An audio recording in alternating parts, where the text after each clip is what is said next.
Good day, I'm Theodore Henry, and this is your JIS News for Friday, November 14, 2025.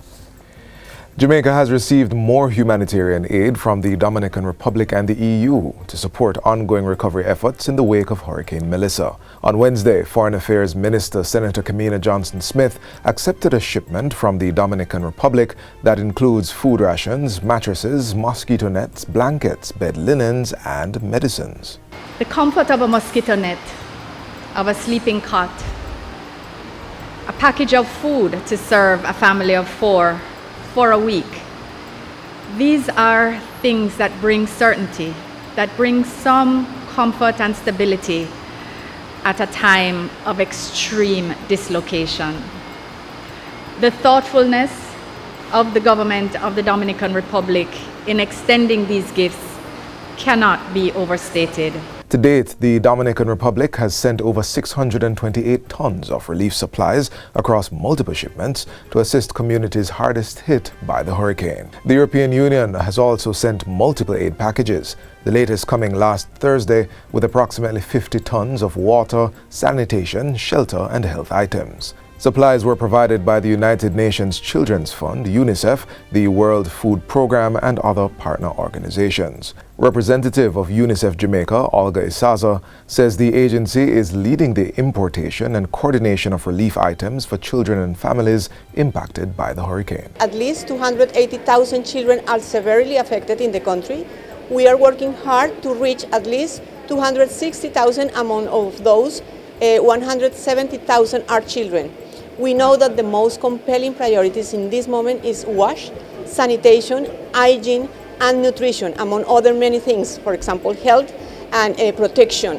So we are working hand in hand with the government to be able to ensure that each child is reached with the needs they have.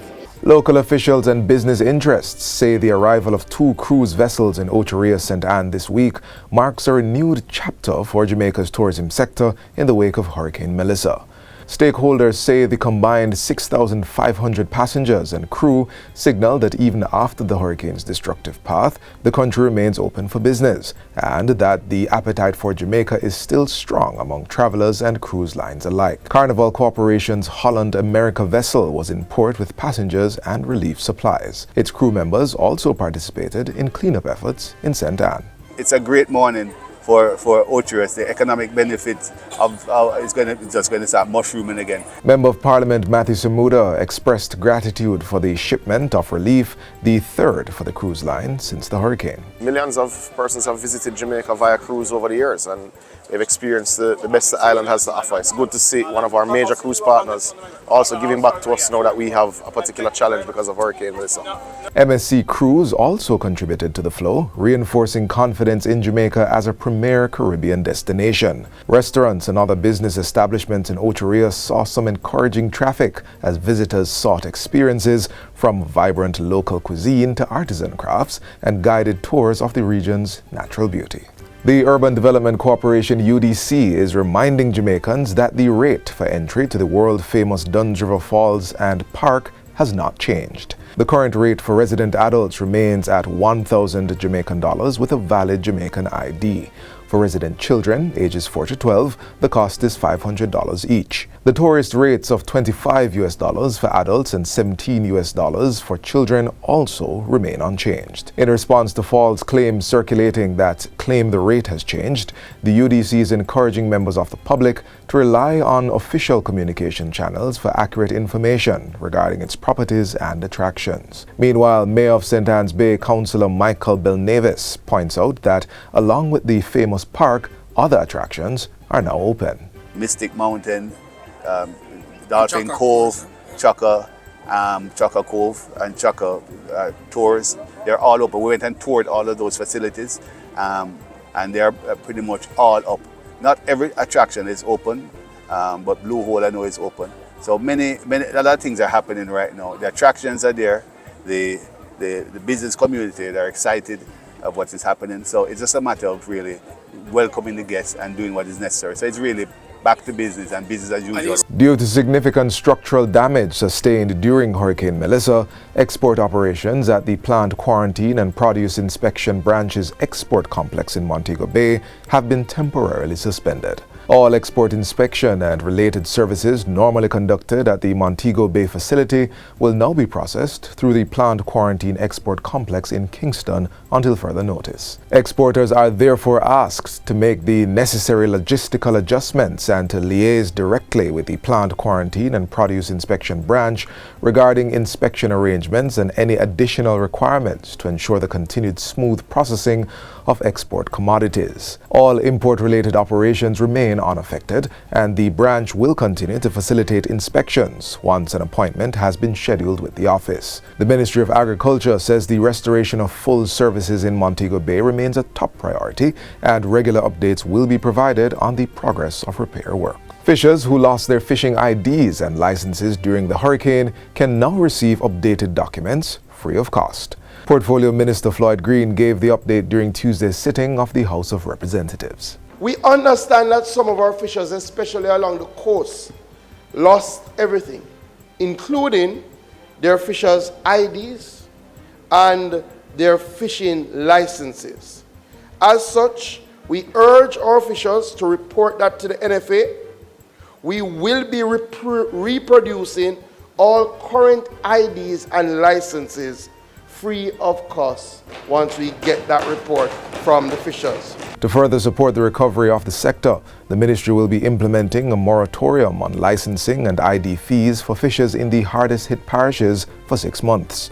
This is to allow them to focus on rebuilding their livelihoods. This week we will start a program of providing wire, net, and rope, focusing on the beaches where fishers are able to go out. For areas severely damaged by the hurricane, plans are being considered for vessel and engine replacements, as well as repairs to landing sites, utilities, and access points to restore fishing communities. Minister Green adds that generators have been dispatched to marine fuel stations in Alligator Pond and Montego Bay, with another scheduled for Great Bay by the end of the week.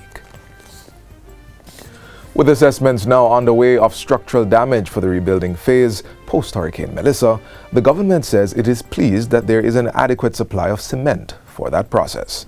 During a tour of Carib Cement recently, Minister of Industry, Investment and Commerce, Senator Aubin Hill, remarked that the company was producing at a greater capacity due to the recent upgrade to the plant. This new machine here is able to produce 3.2 million tons a year from 2.5, and it's going up to 3.5. That will absolutely, this ensures that we always will have the cement that we need. This will help us to build back quicker and better those places that have suffered because of Melissa passing over Jamaica. Meanwhile, Industrial and Building Solutions Manager at Carib Cement, Andre Nelson, is urging the government to look at a hybrid reconstruction system that will provide the right concrete mix to last longer and protect the health of persons. In the hospital reconstruction, we have to consider antibacterial concrete, antifungal concrete, and different additives that we can add to our concrete mix that will make it much more last longer. For the destruction and the disaster that we're seeing across the island, we have to look and see where applicable we can now start doing concrete roads for the areas where you expect erosion, water coming across, susceptible to damage. We can't say we're going to do concrete for the entire Jamaica, no. We have asphalt and bitumen as a byproduct from the petroleum business, and that has to be used. 52 operators have so far been prosecuted and 32 motor vehicles seized for overcharging of fares since the Transport Authority launched its Operation Reset program on Monday. The operation is focused on addressing the issue of some public passenger vehicle (PPV) operators overcharging transport fares since the hurricane. Managing Director Ralston Smith says the authority intends to ramp up its operations across the island to stamp out this illegal practice. Operators who continue to overcharge passengers are being warned that they could have their road licenses suspended or revoked. Commuters are encouraged to assist the authority in cracking down on this practice by reporting incidents of overcharge. Persons can call 876-926-8912 or WhatsApp 876-551-8196 and provide the license plate numbers and routes for the vehicles. Images or videos of the vehicles in which you experience overcharging can also be sent to the authorities. In other news, Parliament has approved the withdrawal of $400 million from the Capital Development Fund to implement Phase 8 of the Bauxite Community Development Program. Minister of Finance Favour Williams tabled the Bauxite Production Levy Capital Development Fund Withdrawal Order 2025 resolution during this Tuesday's sitting of the House of Representatives. The Capital Development Fund currently has sufficient resources to facilitate the withdrawal of $400 million during the 2025-26 financial year. The Bauxite Community Development Program was established in 1996 with a mandate to promote long-term sustainable development in communities affected by bauxite mining and alumina operations. It is administered by the Jamaica Bauxite Institute, with each phase having a duration of between 2 and 3 years. The $400 million just approved for the drawdown from the CDF, which is managed with proceeds from the bauxite levy, is to finance projects over the period 2025 to 2028. These activities are geared towards strengthening livelihoods, enhancing community infrastructure, and supporting socioeconomic development across the bauxite parishes. In making his contribution to the debate on the motion, the Minister with responsibility for mining, Floyd Green, announced that the Commissioner of Mines was adopting a zero-tolerance approach to the rehabilitation of bauxite pits. And that is my clear position.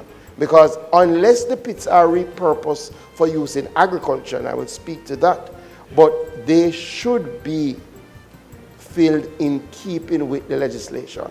We are also going to be doing a review, have started a review in relation to the specifications for rehabilitation.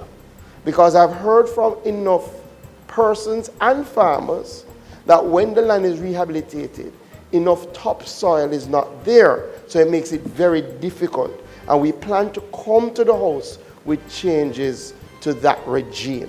And finally, Minister of Justice and Constitutional Affairs, Delroy Chuck, says the government is moving to formally transfer parish court judges from the civil service structure to become full members of the judiciary. Speaking at a sensitization session with parish court judges, Minister Chuck said the necessary constitutional and legislative changes were being advanced to make this a reality. The bill, to the best of my knowledge, has gone through several iteration or reiteration, and it should really be in Parliament already, but I'm hoping before long we can take it to Parliament to ensure that you become a part of the judiciary, which means a constitutional change, and that will be done.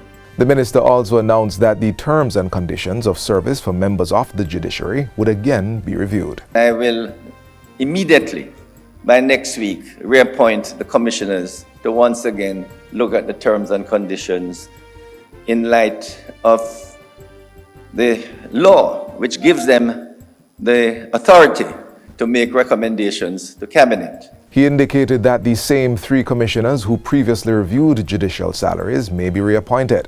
They are Leighton McKnight, who served as chair, Mina Israel, and Michelle Robinson.